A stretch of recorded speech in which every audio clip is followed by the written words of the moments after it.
God's plan. I got. I hope sometimes I won't. Thank you.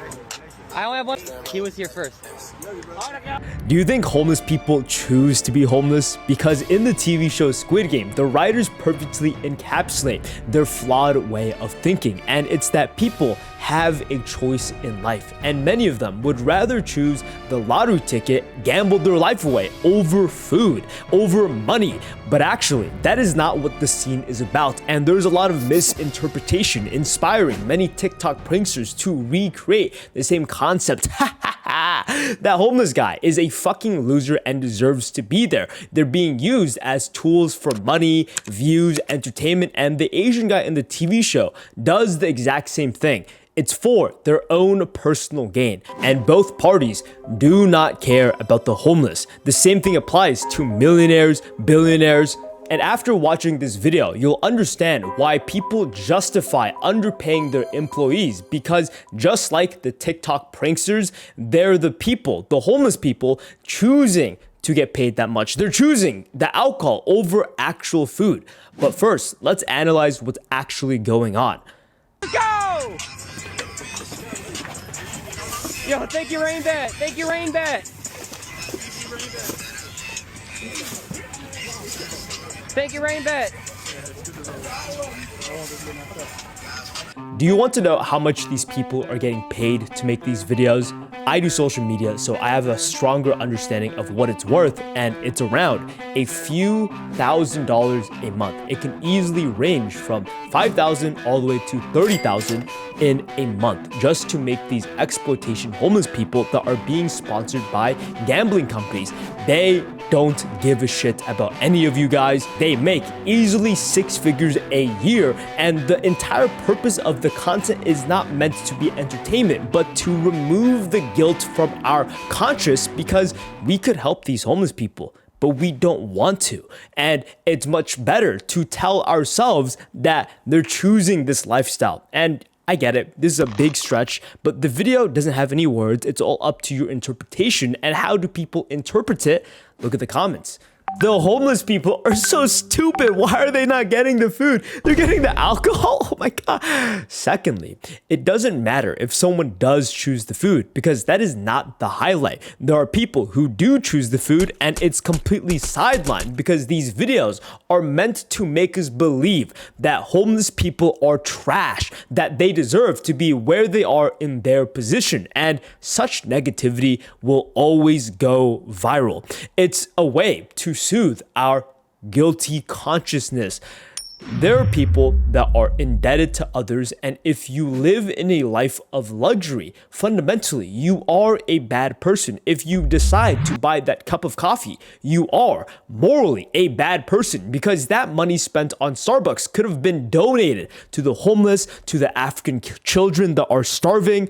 And by the way, I don't believe this, or at the very least, not enough to live that lifestyle. Fuck the homeless people, fuck the African. I'm going to buy my luxury car, and I'm being very serious. I plan on becoming wealthy, but this psychology is very popular since forever. It's utilitarianism. It's through Peter Singer, college graduates, professors writing papers on it, that we should live our lives to help other people. But morally, it feels better to us, and knowing that if they were given the opportunity to be helped, they wouldn't grab it in their lives.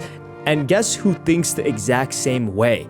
It's not the homeless people, it's not the middle, lower class, but the millionaires, the billionaires believe the exact same thing, where these middle class, lower class people, when they're given the opportunity, financial aid, a lot of stimulants, nonetheless, they will find a way to fuck it up. And it's this never-ending centipede cycle of no matter how poor, no matter how rich you are, each layer of class has a justification to not help the class beneath them.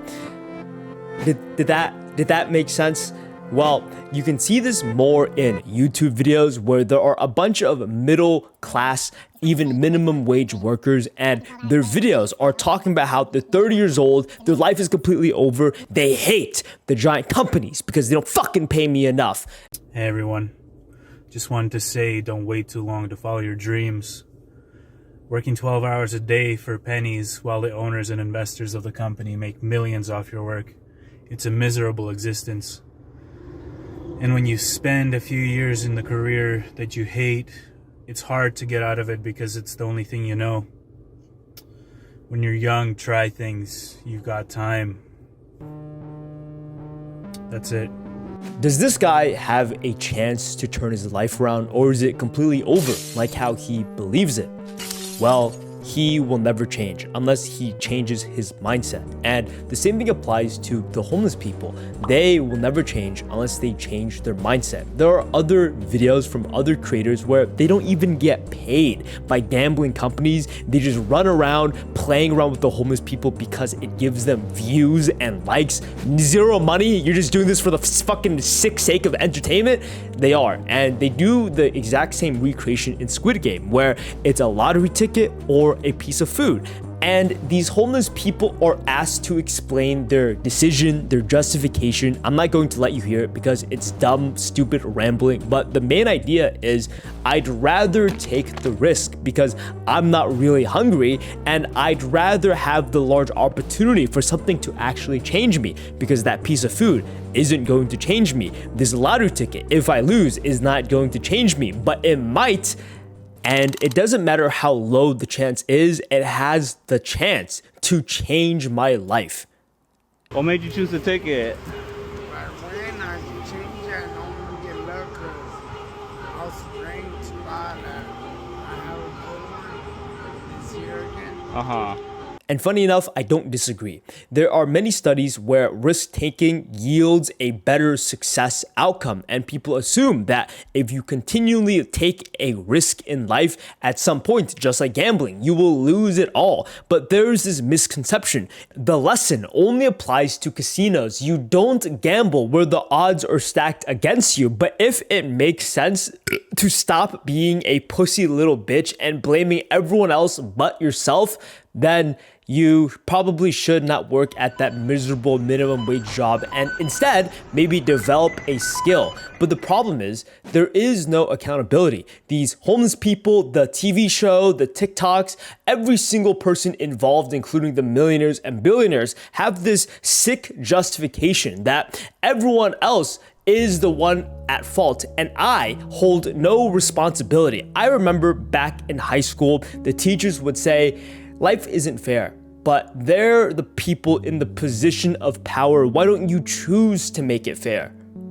And they won't. So the only option and possibility thing you can do is prove them wrong. But just like the TikToks we've seen, there are homeless people that will choose the food and nobody cares. So realistically, you need to prove yourself wrong. You need to prove that you can do it and believe in yourself. If you are the fucking homeless person, pick the goddamn burger. But honestly, I would pick the alcohol. Realistically, right? It's more valuable. It's more expensive. I would be bartering it with other homeless people. And then I'd be doing the trade, and I'd become a millionaire. That's my thought process. But you know, same idea with people in low, middle class wealth.